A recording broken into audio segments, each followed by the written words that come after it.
TVB is the non-for-profit trade association representing America's local broadcast television industry.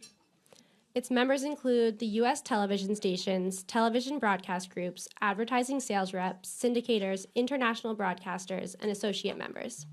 TVB actively promotes local media marketing solutions to the advertising community and works to develop advertising dollars for the medium's multiple platforms, including on-air, online, and mobile. Today we have Steve Lanzano, TVB's president and CEO, with us to discuss trends, opportunities, and challenges in local broadcast television.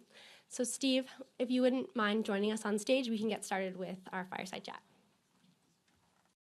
Good morning. Good morning. Wake up. So I think you've been here quite a few years in a row now, Yes. So we really appreciate having you. For those less familiar with TVB, could you briefly discuss your background and all the work you've done at TVB over the last 15 plus years? And then talk to us about your decision to retire at the end of 2025. We'll be sad to miss you moving forward. Well, TVB, we represent all the local broadcast stations across the United States, to advertisers, to agencies. We work with the NAB on subjects that are, familiar to both of us, like ad deduction, et cetera. I've been in the business 40 some odd years, and 30 of those years was on the agency side. So when I came over here, I was an agency person running one of the top agencies at Group M before I came to the TVB. I've been at the TVB for, this is my 16th year. So almost as many years as you have in this conference. I've been here probably just about as many years as you have in the conference, so thank you for having me. And I always say we have three legs to our stool. We have a business development team that goes out and works with the 5 holding companies on how we can get more national advertising back to local TV, and I know we're going to talk about that a little bit later.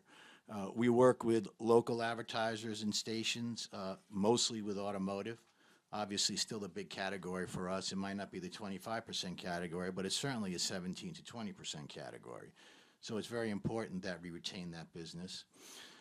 We do a lot down in Washington, D.C. Every acronym you name, we see. Every super PAC and PAC we see. And it's important that we, obviously, every other year, we retain our 50% share of not only total dollars, but almost 75% share of video dollars still to this day, even with streaming and connected TV. So that's one part of our stool. The second part is measurement. Obviously, measurement is very important, especially to advertisers. We have basically 2 measurement firms that do the local TV area, and that's Nielsen and ComScore. We would have liked ComScore to be a little bit farther along. It's difficult when you have one that has, basically 80–90% of the business, and it's hard to get them to move. But we have some initiatives moving forward. I think that'll help us in terms of being able to compete, especially with digital. I'll give you a quick example. It's quite astounding to me, but we're measured. You're not a viewer unless you watch 5 minutes on the quarter hour. Now, the funny part is the way they measure it, you can watch the last 4 minutes, like from, 9:56 a.m. to 10 o'clock, and then you could watch the next 4 minutes, okay, from 10:01 to 10:05. You're not counted as a viewer. Meanwhile, if I'm a digital viewer, 2 seconds, half the screen, and you're counted. How do you compare impressions, and how do you compare what's actually moving your business forward when the impression definition is different? So we went back to Nielsen, and I said, you know what, tell me why you came up with 5 minutes on the quarter hour. I don't understand it. Why aren't we average minute like national? Why aren't we could be average 30 seconds? But how'd you come up with that? And this is a true story. No one can answer the question, right? No one at Nielsen can answer the question. And what we found, it was from 1927 when they did radio and did the average 5 minutes over the quarter hour for radio, because that's how long a song lasted. So that's how they were measuring us. So we've gone back to them to move to either 3 minutes on the quarter hour or 1 minute on the quarter hour. And what would that mean in terms of the impact on our business? Well, if even they went to 3 minutes on the quarter hour, we would increase our inventory by between 8 and 14%. If we go 1 minute on the quarter hour, you're talking 20 to 24%. And that allow us, again, to compete more with digital. So we do a lot on that. We do a lot of, and I know you know, Hanna, we do a lot of our own studies. We do a voter funnel study about what influences voters when they, are considering a candidate to actually voting for a candidate. We do a purchase funnel study on when people go through the purchase funnel on when are they get, how they learn about a product and actually purchase a product, and what influences them as they go through that journey. We do media comparison studies, one of our biggest studies. We do a lot. The other one is the Nielsen Gauge report, right? And I made a big to-do about the Nielsen Gauge report being the most irrelevant report for a marketer ever. Because what did they do? They basically looked at viewing for all streaming. Well, guess what? Not all streaming viewers can get a commercial. So if you're an advertiser, it doesn't help me if I can't run a commercial and reach you on streaming. So what we found was that their 40% streaming viewing number, when you look at ad viewing was actually 20%. And 80% was being, or between 50 and 60% was being done by linear TV. And those are the type of things we do. I always say we set the record straight, right? Perception versus reality, right? It's not cool that linear TV works, but streaming is out there, blah, blah, blah. But we have to set the record straight that it's still linear TV that moves your business forward. And then lastly, we do advocacy. We have, our 2 major conferences in a year. We have 5,000 people now that show up to our virtual sales conference, which we're excited about. And then we have an executive summit, which we do with about 200 people, very high level, lot more TED Talk type speeches that are being done across a variety of topics, from deregulation to what's going on with advertising to political and to automotive. So that's basically what we do. Thanks. That's a very helpful overview. So starting big picture. You didn't ask me why I'm retiring. Oh, yeah. I did. You just didn't get to it yet. I tried to avoid it, Yeah. but I won't. It's not with me. And people, why are you retiring? You're kind of not as young as, I tell everybody, I'm not as young as I look. Probably more on my top side will tell you how old I really am. But it wasn't an age thing. It wasn't a health thing. It was, I woke up, I told my wife, one day I'm going to wake up one morning and go, it's time. And that's exactly what happened about 6 months. I woke up, I go, it's time. And then I told our executive board, and they said, no, it's not time. And I go, well, it is time. So I'll actually be retiring at the end of the year. I'm just looking forward. Now, I said for a year to my wife that I don't want to be on a schedule, and she said a good 3 months, and you're going to be getting anxious again. She's probably right. Yeah. So starting big picture. Sure. What are you seeing in terms of TV broadcast content and local news viewership trends? Who's watching? What are they watching specifically? And then you touched on a little bit how they're watching it, but that as well.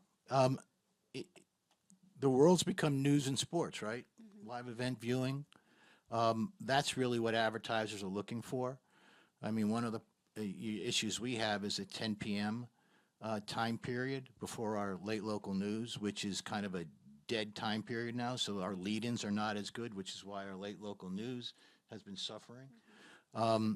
But overall, people have a voracious appetite for news. I mean, from 4:30 in the morning to 10 in the morning to noon, in some cases noon to 2 to 3 p.m. broadcasts on a station, and it gets a pretty strong audience. In fact, if you were to look at the top shows in a market, you take out football, okay? If you look at top shows in a market, any market, our news is a top 5 show in every market, all right? You include streaming and everything. We're the top 5 show in every market. That's how powerful the news is. And the big question is, right, young people don't watch news, right? Well, if I was 17 and 18 years old, or even 20, and I was sitting down and I told my dad I wanted to watch the local news, he thought I was crazy, right? It doesn't matter to me. But I get 25 years old, and I get married, and then I have kids, and I buy a house, and guess what? The local news is really important. And in fact, during the pandemic, our news viewership went obviously through the roof. Against 18 to 24-year-olds, it went up 150%. Now, some people said, oh, God, that's great. But I'm going like, well, it's not going to stay that way, okay? When things normalize, it'll be, but we've been able to keep about a 4 or 5% increase from where we were prior to 2020. So that's strong. Now, the big question is, what do we need to do in terms of local news to even continue to grow that? Because people watch it differently. They want little snippets. Some want longer news. I think one of the things that may come out of deregulation, and this is me talking more than anything else, one of the things coming out of deregulation is especially the ability to own 2 top 4 stations in a market.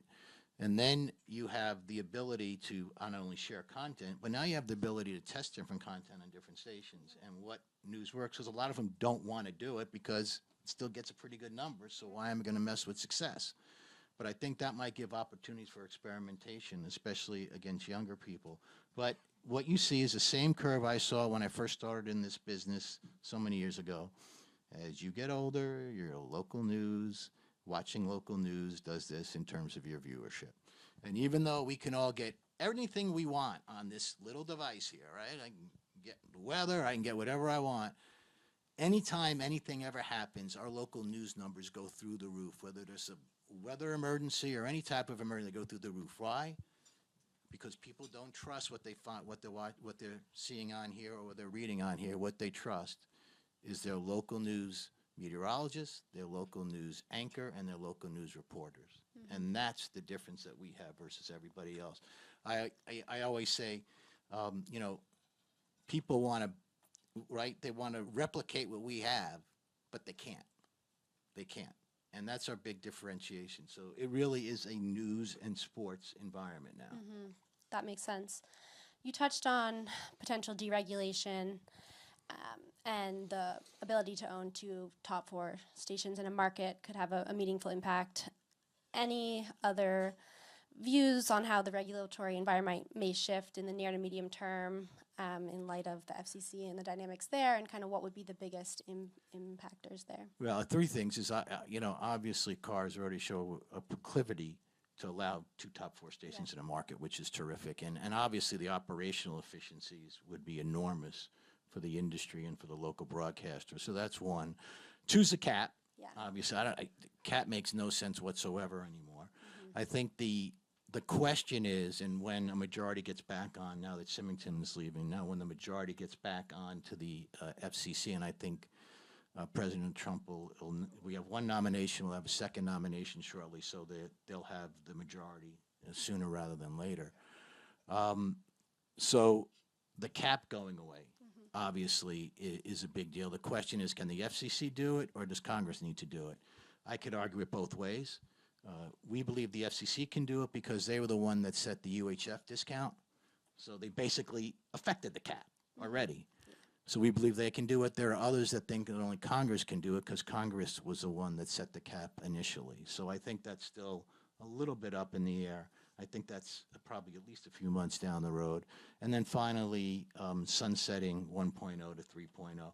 I mean, that not only obviously the work that's being done by EdgeBeam in terms of data casting, and there have been some numbers thrown out there that could be worth $15 billion, which is what our retransmission consent is. So that's a sizable source of revenue. But for us, dynamic insertion,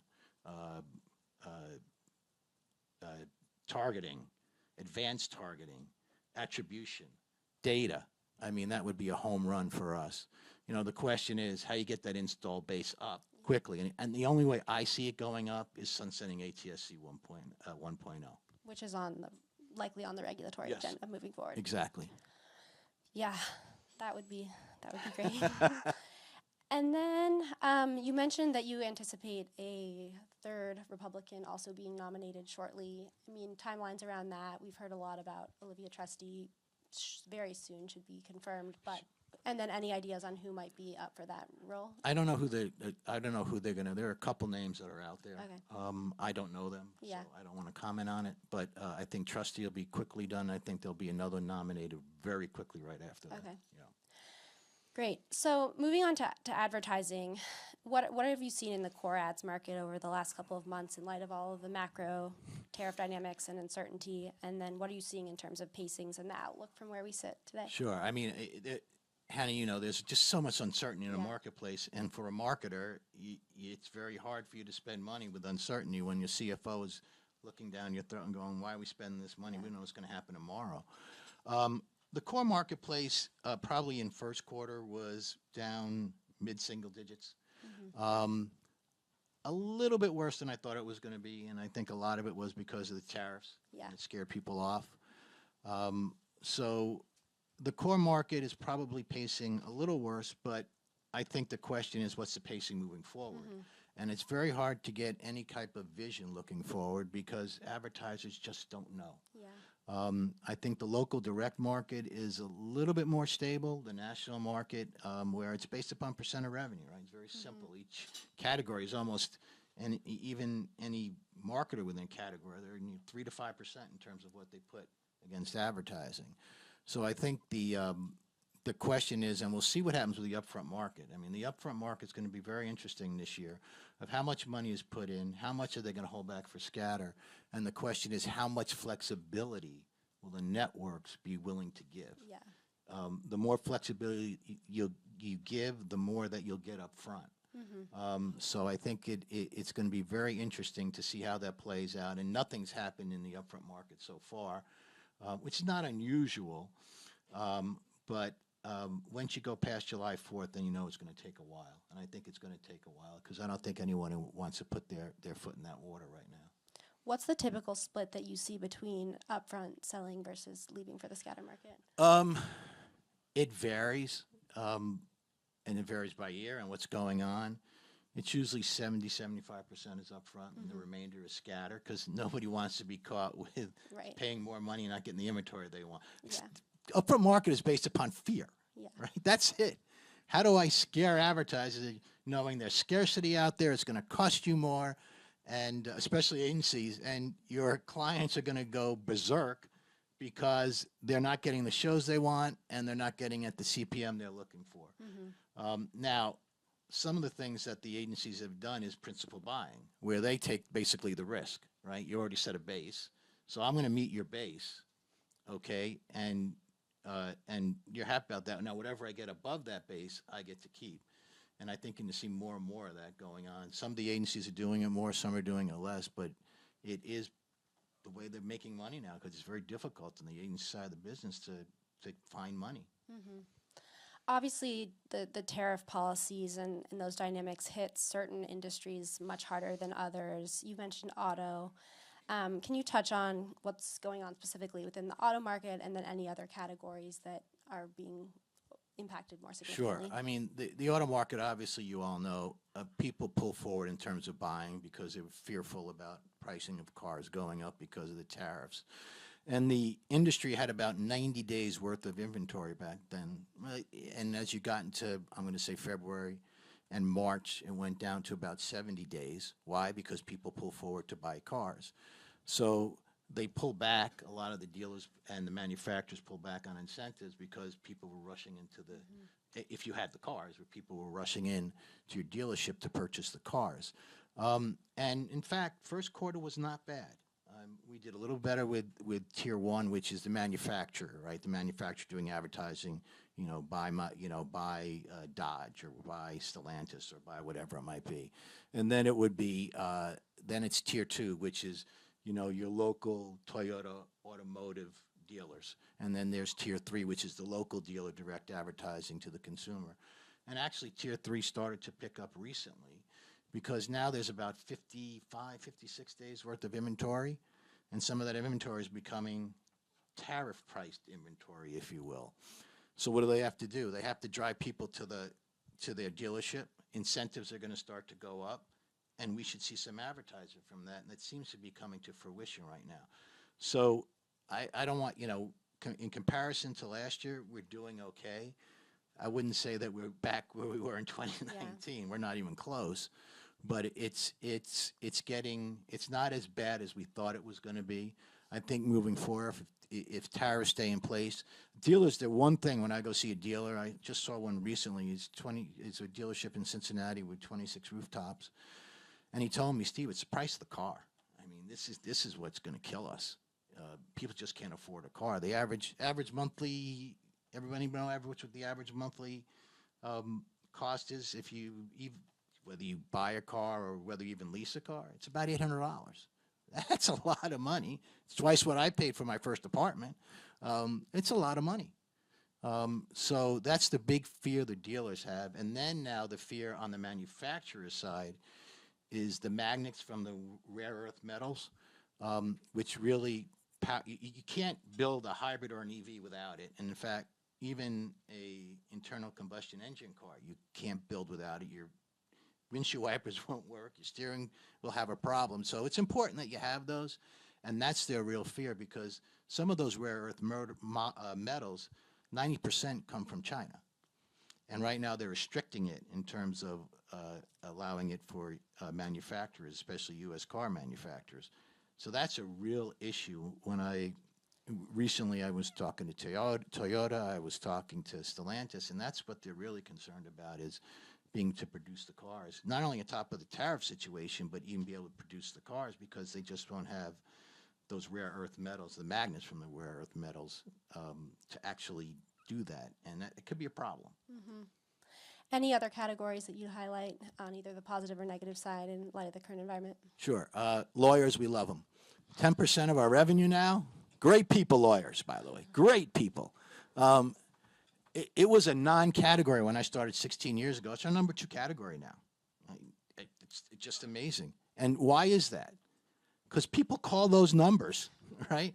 And I always say, lawyers, whether things are really bad or really good, guess what? You need a lawyer.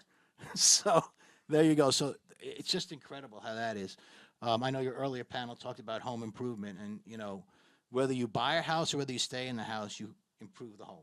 Mm-hmm. So home improvement has still done well. Retail is kind of a little shaky. Department stores not where we like it to be. Farmers gotten better. We'll see what happens. I mean, there's been some thought by our friends in Washington about limiting farmer advertising. I don't think that's going to happen, quite frankly, but farmers gotten better. On the categories where, a little bit of a problem child. I mean, I wouldn't call sports betting a problem child. I mean, we make money now when a market opens up. Like the next market that'll open up be Missouri at the end of the year.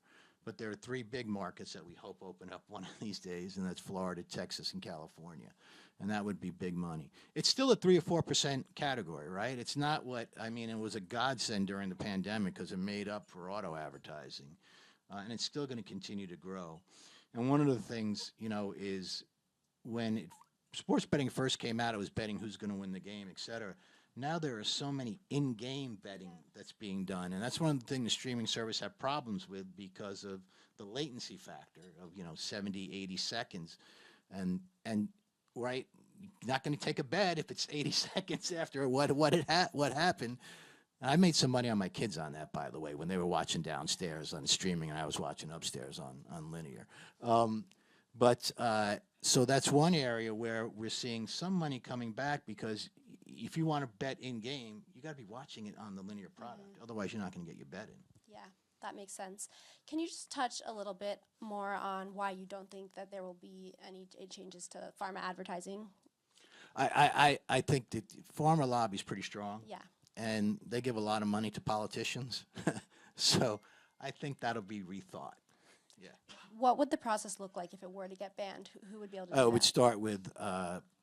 It would start obviously with Kennedy. Yeah. And his department, and they would bring it up, and then they would probably try to do it as an executive order if they were to do it. I don't think Trump will do it. Yeah. So I don't think it's going to happen. But that would be the start of it. It would come from them. Mm-hmm.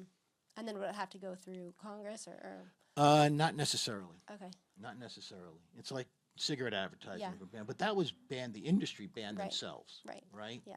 The alcohol industry banned themselves. And now look at all the alcohol advertising. In fact, 2 areas. Alcohol advertising is okay. Mm-hmm. Non-alcohol advertising, mocktails, is really the new hot category right now. It's not a lot of money, but it's a new hot category, and especially on a national level. Mm-hmm.